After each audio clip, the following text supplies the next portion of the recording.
रायबणिया दुर्ग गेट्रु खसिला पत्थर लक्षाधिक टंकार आत्मसात को नहीं एक बड़ अभियोग। रायबणिया जलेश्वर ब्लॉक रो एक विश्वस्तरीय पर्यटन स्थल विकास पाई मान्यता पाइथिबा बेले रायबणिया दुर्गर मुख सालू पत्थर खसिबा को नहीं एबे चर्चा जोर धरिछि। सूचना मुताबक राज्य सरकार रायबणिया दुर्गर पूर्ण उद्धार पाई प्रति वर्ष कोटी कोटी टंका खर्च हेउतिबार स्थानीय नेतृवृंद और प्रशासनिक अधिकारी माने कही आसुथिबा बेले रायबणिया दुर्ग को प्रवेश करिबा पाई दुईटी गेट बाबद को 50 लाख टंका मंजूर हेउथिबा जणा पड़िछि।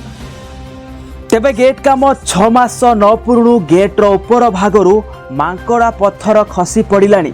तेबे मुगुनी पत्थर रे निर्माण हेबाकु थिबा गेट रे देसी मांकड़ा पत्थर लगाई ठिकादार लक्षाधिक टंका हड़प करिथिबा अभियोग आनिछंती स्थानीय बासिंदा। कौनसी नाम फलक न थाई आदिवासी अध्युषित अंचल रे स्थानीय नेतृवृंदकर हाथ बारिशरे पर्यटन विभाग कोटी कोटी टंका हड़प करिथिबा एथिरु स्पष्ट अनुमान बारी हुई पड़िछि। एने आम ओडिशा सरकारक भाषा संस्कृति पर्यटन मंत्री श्री अश्विनी कुमार पात्र को पचारिबारु से कहिसंती कि ठिकादार विरुद्ध रे दृढ़ कार्यानुष्ठान नेबा सहित एहार तुरंत मरामती कार्य कराजिबो बोली से प्रतिश्रुति दैछंती। जलेश्वरु अनंतଙ୍କ रिपोर्ट द कलिंग पोस्ट।